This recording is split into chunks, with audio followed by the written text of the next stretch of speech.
CATS Careers. We would like to welcome you to the schools of Medical Assisting, Limited Medical Radiography, Cardiovascular Technology, Chiropractic Technology, and Information Technology. Please enjoy your program. CATS Careers.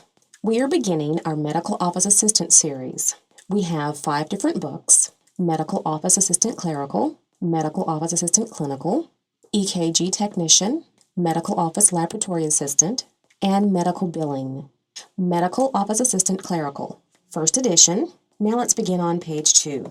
In the Medical Office Assistant Clerical course, we'll be covering the following jobs: medical office reception, check-in and check-out reception, appointment scheduling, patient registration, medical office clerical assistant, and medical records clerk. We will start from the time the patient arrives at the office. Let's get started. HIPAA, HIPAA, stands for Health Insurance Portability and Accountability Act of 1996. HIPAA is the most important regulatory matter in every medical facility. Medical records are legal documents, so you want to make sure that when you work in a medical facility that you treat them as such. Any information regarding the patient is a part of the medical record. Because the medical record is a legal document, you only want to use black ink. Never use whiteout or smudge out your errors. If you make an error, you want to use one line through the error, as you can see, and then you put your initials. Medical record information is the property of the patient. However, the paper on which the information is listed is the property of the medical office. And for this reason, your office has the right to charge for the printing and distribution of the medical record information.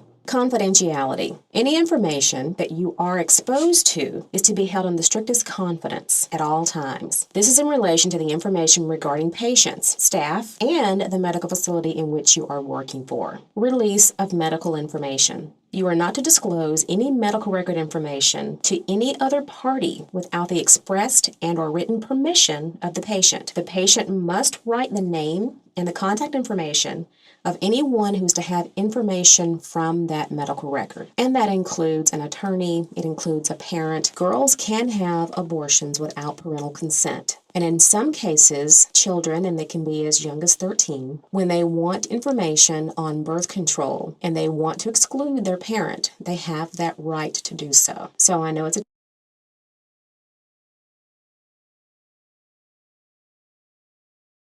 Patients do sign an authorization to allow your medical office to use their medical record information for medical treatment purposes, for referrals to another facility for medical treatment, and for medical billing purposes. This is a standard authorization. However, every office should have a specific protocol to follow for their office. I would like for you to please review a HIPAA guide, and every patient gets one when you go to the office. Take a few moments and read it. Your office has a HIPAA policy issued to every patient upon registration.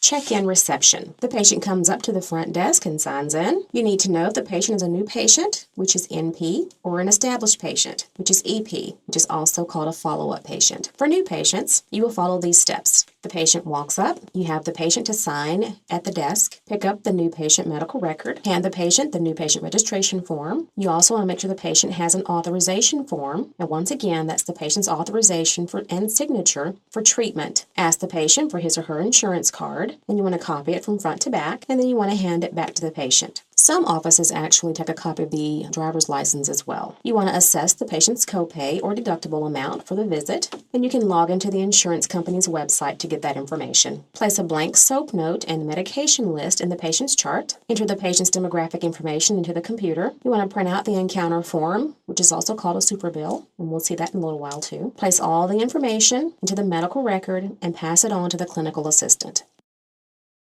For established patients, you want to follow these steps. Have the patient sign in at the front desk. You want to pull the medical record from the file room, which generally is done the day before the visit. Ask the patient if any information has changed, like the address, phone number, insurance coverage, etc. Ask the patient for a copy of the insurance card. Once again, copy it from front to back. It is important to get a copy of the insurance card at every single visit. Sometimes the patient is not aware of any changes on the insurance card. However, if you fail to get a copy of the insurance card, then your physician may not get paid. Assess the patient's copay or deductible by once again going into the computer and accessing the insurance company's website. Place a blank SOAP note in the patient's chart, and then you want to make any changes into the demographic information into the computer. Print out the encounter form, and we do that every single time the patient comes into the office. Place all of the above information in the medical record, and once again pass it on to the clinical assistant. And we have examples of all of those.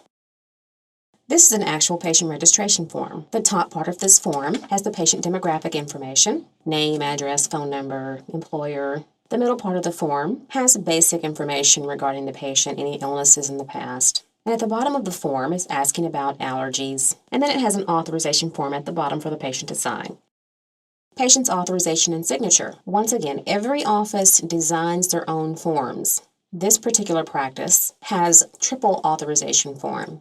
It has an assignment of benefits, release of medical information, and a financial agreement, all in the same form. Assignment of benefits. And it's the patient. You indicate what kind of insurance cards you have, and you're authorizing assignment of benefits. The patient signs this authorization allowing your office to file their insurance on their behalf. The patient has noted that they have Humana and Anthem. Release of medical information. I hereby authorize the office to release all information regarding my treatment and for billing purposes. And once again, the patient has dated and signed the form. Financial agreement. Most practices require patients to actually sign an agreement saying that they are responsible for all services rendered. Filing insurance is a courtesy that the insurance companies provide. It is not mandatory. Signatures are very important because insurance companies require the patient to authorize you to file on their behalf. On the CMS 1500 form, which is the insurance claim form, and we'll cover that in the medical billing portion, it has requirements for authorization for signatures.